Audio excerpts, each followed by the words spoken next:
विमान अपघाताचा दाबून टाकलेलं सत्य उघडकीस. 28 जानेवारीला बारामतीत अचानक एका विमान अपघातात दादांचे निधन झालं. ही बातमी ऐकून महाराष्ट्राला पहिला धक्का बसला होता. पण अचानक आज सकाळी या प्रकरणाच्या बाबतीत अशी एक कॉल रेकॉर्डिंग समोर आली आहे, ज्याने महाराष्ट्राला दुसरा सगळ्यात मोठा धक्का बसलाय. अपघात होण्याच्या 10 मिनिटे आधी दादांनी एका व्यक्तीला फोन केला होता. त्या व्यक्तीने माध्यमांसमोर येऊन ती रेकॉर्डिंग ऐकवली. त्या रेकॉर्डिंगमध्ये दादा काय बोलले हे सगळं आता समोर आलं आहे. कालपर्यंत या प्रकरणात वेगवेगळे दावे आणि शक्यता वर्तवण्यात येत होत्या, पण एका रेकॉर्डिंगने या प्रकरणाचं सगळं चित्रच पालटलं आहे. कारण या रेकॉर्डिंगमुळे अशी शक्यता समोर आली आहे की अजितदादा जिवंत आहेत, अजितदादा परत येणार अशी चर्चा आता वेगाने सुरू झाली आहे. बारामतीतील लोकांमध्ये दबक्या आवाजात चर्चा सुरू आहे की आता दादा परत येणार, दादा पत्रकार परिषद घेणार. कारण एका फोन कॉलमुळे सगळं सत्य आता उघडकीस आलेलं आहे. गेल्या काही दिवसांपासून संपूर्ण महाराष्ट्रात सोशल मीडियावर या प्रकरणाची चर्चा सुरू आहे. त्यातच एक धक्कादायक फोन रेकॉर्डिंग इतक्या दिवसांनंतर उघड झाल्यामुळे दादा खरंच आहेत का आणि दादा परत येणार असा दावा आता केला जातोय. याला कारण ठरली आहे ती रेकॉर्डिंग आणि 5 असे भक्कम पुरावे, ज्यातून हा संशय खरा ठरण्याची शक्यता निर्माण झालीय. गावातील काही लोकांचे असे जबाब समोर आले आहेत, ज्यांनी विमान खाली पडत असताना एक विचित्र प्रकार पाहिला होता, जो आजवर समोर आला नव्हता. अपघात होऊन तब्बल 9 दिवस उलटले आहेत, पण अचानक आलेली फोन रेकॉर्डिंग आणि लोकांचा पुरावा यामुळे सत्य उजेडात आलं आहे. कालपर्यंत सांगितलं जात होतं की या विमानात 5 जण होते आणि 5 जणांचे मृतदेह सापडले. दादांचा मृतदेह त्यांच्या हातातील घड्याळावरून ओळखण्यात आला होता. खरं तर संशयाची पाल इथेच चुकचुकली होती, कारण नंतर समजलं की यात 6 व्यक्ती होत्या, पण मृतदेह 5च सापडले. मग तो एक व्यक्ती कोण होता? तो व्यक्ती दादा तर नव्हते ना, की तो पायलट होता?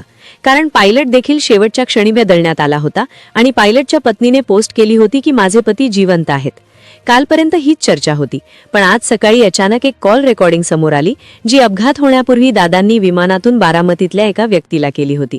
यामुळे बारामतीत अगदी पारावर आणि महाराष्ट्रात चहाच्या टप्प्यांवर हीच चर्चा सुरू आहे की दादा जिवंत आहेत आणि लवकरच पत्रकार परिषद घेणार आहेत. मग काय आहे तथ्य? कोणते 5 नवीन पुरावे सापडलेत? त्या शेवटच्या रेकॉर्डिंगमध्ये असं काय आहे की ज्यामुळे दादा परत येणार असा दावा केला जातोय? खरंच यात काही तथ्य आहे का? या रेकॉर्डिंगमध्ये नेमकं काय नवीन सापडलं आहे? दादांच्या विमान अपघाताचं दाबून टाकलेलं सत्य उघडकीस. अशी एक बातमी समोर आली आहे, ज्याने महाराष्ट्राला मोठा धक्का बसलाय. अजितदादा जिवंत आहेत, अजितदादा परत येणार. एक अशी रेकॉर्डिंग अचानक समोर आली, ज्यामध्ये अपघात होण्याच्या अवघ्या 10 मिनिटे आधी दादांनी एका व्यक्तीला फोन केला होता. त्या व्यक्तीने माध्यमांसमोर ती रेकॉर्डिंग ऐकवली आणि सोशल मीडियावर चर्चा सुरू झाली. दावा केला जातोय की अजितदादा जिवंत आहेत आणि परत येणार. अपघात होण्याच्या अवघ्या 10 मिनिटे आधी दादा कोणाशी बोलले होते आणि त्यांनी नेमका काय संदेश दिला होता? आजच्या या विशेष व्हिडिओमध्ये आपण कोणत्याही अफवांवर नाही, तर समोर आलेल्या पुराव्यांवर, लोकांच्या दाव्यांवर आणि त्या धक्कादायक ऑडिओ क्लिपवर सविस्तर चर्चा करणार आहोत. काय आहे यामागचे सत्य? लोक का म्हणत आहेत की दादा परत येणार? चला जाणून घेऊया या प्रकरणाचा सविस्तर रिपोर्ट. दादा परत येणार, दादा जिवंत आहेत, संपूर्ण महाराष्ट्राच्या लोकांमध्ये ही चर्चा सुरू आहे. मग ही चर्चा खरंच खरी आहे का? आणि दादा नेमकं परत येणार आहेत का? आणि ते कशा पद्धतीने येणार आहेत?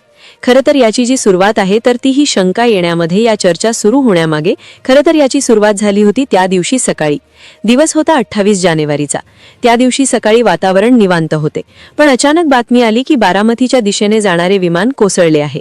सुरुवातीला वाटले की हा तांत्रिक बिघाड आहे, पण घटनास्थळी पोहोचलेल्या काही प्रत्यक्षदर्शींनी जो दावा केला, तिथूनच शंकेची पहिली पाल चुकचुकली. विमान हवेतच 5 वेळा कापले गेले असे काही लोक सांगत होते. जर हवामान स्वच्छ होते तर विमान हवेतच असे का डगमगले?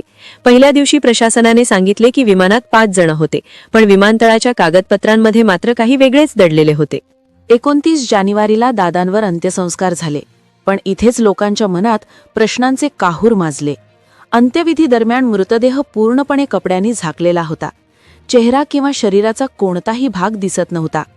प्रशासनाकडून सांगण्यात आले की दादांची ओळख त्यांच्या हातातील एका विशिष्ट घड्याळावरून पटली आहे.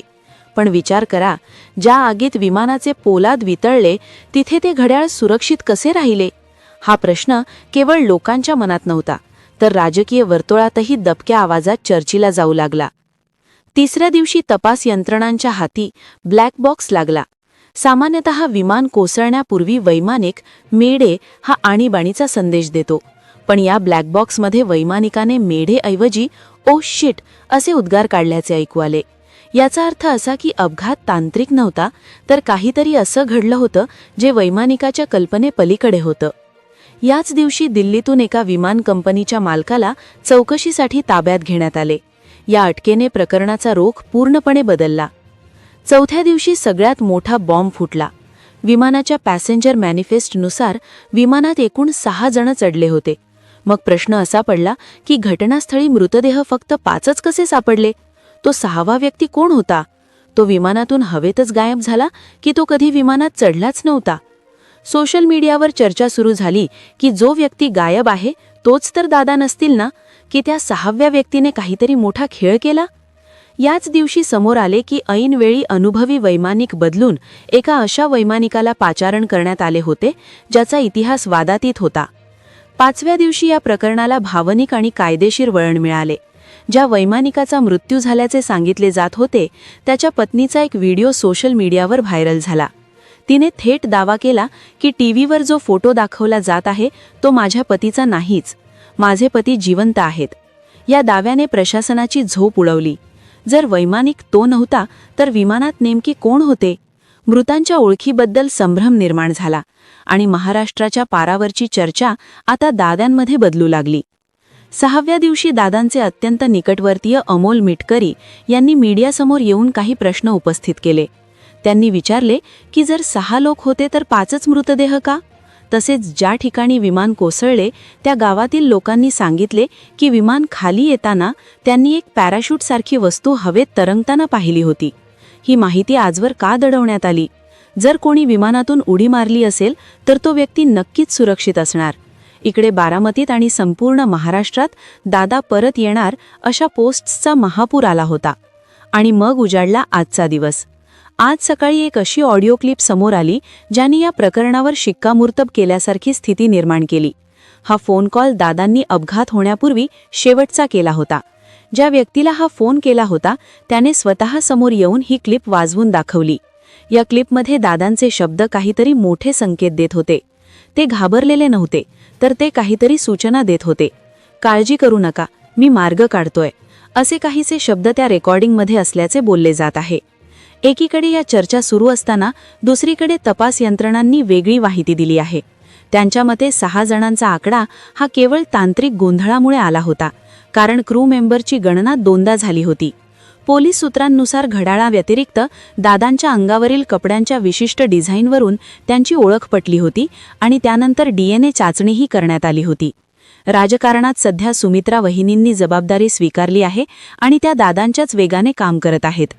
पण अमोल मिटकरी आणि इतर नेत्यांनी उपस्थित केलेले प्रश्न अजूनही हवेत तरंगत आहेत. जर सोनं वितळलं तर घड्याळ कसं उरलं, हा एकच प्रश्न हजारो अफवांना जन्म देत आहे.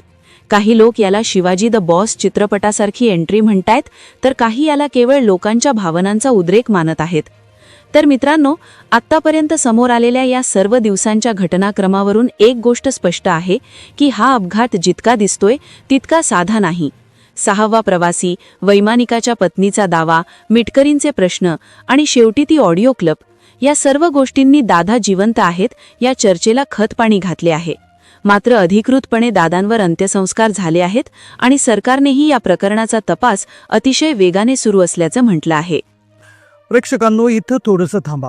आतापर्यंत आपण या प्रकरणातील एकामागून एक समोर आलेले सर्व दावे आणि त्या धक्कादायक ऑडिओ क्लिपबद्दल सविस्तर माहिती घेतली.